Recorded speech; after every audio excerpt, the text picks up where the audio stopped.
I believe that the metalworking trades, and blacksmithing in particular, was the one trade that suffered the most through the Industrial Revolution. The changes that modern production techniques brought to the world not only replaced the blacksmith, but it almost sought to make the knowledge that he had totally useless. The main reason that people have the perception that blacksmiths predominantly shoot horses is because by the late 1800s and certainly by the early 1900s, 80 to 90% of the traditional blacksmithing jobs, which were manufacturing, were gone. The world didn't need to go to the blacksmith anymore to buy its hardware and tools. Machines were producing the same goods 100 times faster and at a fraction of the cost. There were still jobs in some industries for blacksmiths, and there were a handful of master smiths working for wealthy clients to supply them with, top quality ironwork, but that really wasn't going to last much longer. So chances are, if you knew a blacksmith or had a blacksmith in your community, he shoot horses. So needless to say, when I started blacksmithing and wanted to produce some of the works that were done in the 16 and 1700s, I couldn't find a lot of people to help me out. The only option I had was to do what is now referred to as reverse engineering, and by that I mean I had to find a picture or an example of something that I wanted to make and then work backwards and try to figure out the steps that produce that piece. This was long before the internet, of course, so searching for pictures was really laborious and there really wasn't much out there. So when I started out, I was drawn to major works like this, and I spent hours and hours discussing with a good friend of mine possible scenarios of how different aspects of these things were done. So as much as I enjoyed those discussions, at the end of the day we really didn't get anywhere with it because these major works simply aren't designed to show the process or to be an educational tool of any sort. The reality is that the level of finish and the complexity of these pieces is really designed to hide the process and to leave everything a mystery, so you really have no way of unraveling how these things were done.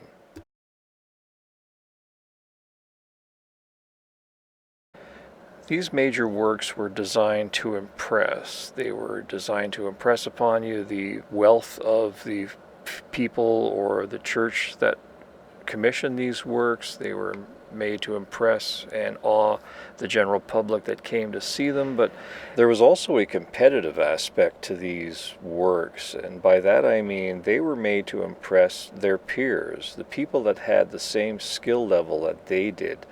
They wanted them to walk away and wonder how they did it. So if you're somebody starting out and really don't have a clue how anything was done, you really don't have a chance at figuring out anything about these things.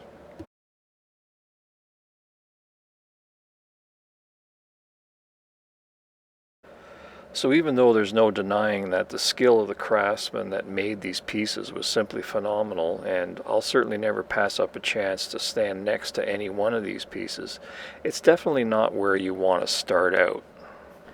Craftsmanship is really everywhere if you understand what you're looking for. It doesn't always have to be an over-the-top display of skill.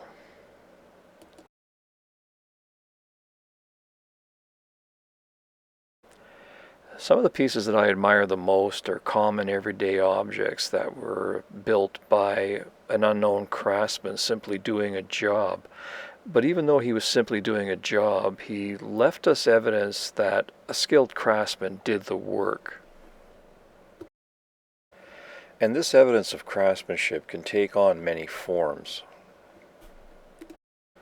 It can be more artistic in nature and demonstrate their understanding of proportion or design. Some pieces show us a more workmanlike approach, but still demonstrate an understanding of how subtle changes in the finish of a piece can elevate something from a common everyday object to something that's more pleasant to use. Other pieces demonstrate that there was a lot of work being done out there by common everyday craftsmen that really had no pretense of being anything more than a skilled laborer that knew how to do a job well. This rusty metal box is one of the pieces that really turned my thinking around and really opened my eyes to what it really meant to be a craftsman, to have a set of standards that applied to any job that you did. Now, the inside of this lock was never going to be seen by anybody, and whoever assembled this lock understood that, but it was still important enough to them to spend the time to add these little details that would demonstrate his level of craftsmanship.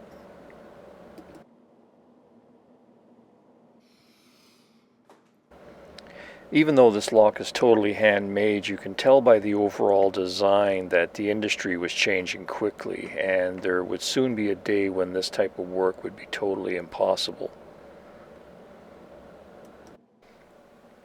It was as though he understood that he was building a time capsule that would be opened at some future time long after his death, and he wanted to leave some record of what old world craftsmanship was really about.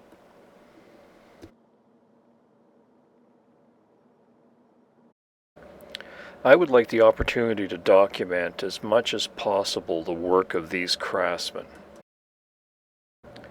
Much of their work is uncelebrated and certainly undocumented, and the only evidence we have of it is sitting in museum collections or private collections or in your homes. Most of the photographs you find are either in decorator magazines or coffee table books or catalogs, and they're mainly designed to identify a piece and give it an appraised value. There is really nothing that shows any of the details that a craftsman needs to understand in order to make the piece.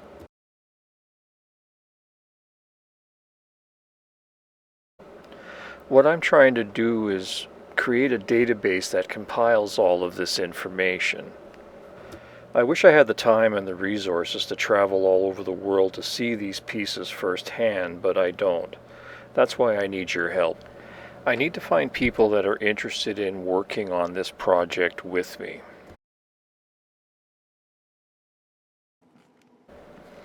Of course, if you have an extensive antique tool or ironwork collection, I definitely want to hear from you. But even if you don't, there are many other ways you can help. You may have had a relative that was a blacksmith and you have several examples of their work. That would be of interest. It's all pieces to the puzzle. Every little bit of information allows us to figure out something else, and that provides another piece in the puzzle, and eventually it'll all turn into something. So even though you may feel that you don't have anything that's very significant or very flamboyant, it still doesn't mean that it's not valuable. I'm trying to document anything that illustrates how work was done before the machine age, so that really opens up a pretty broad spectrum of work.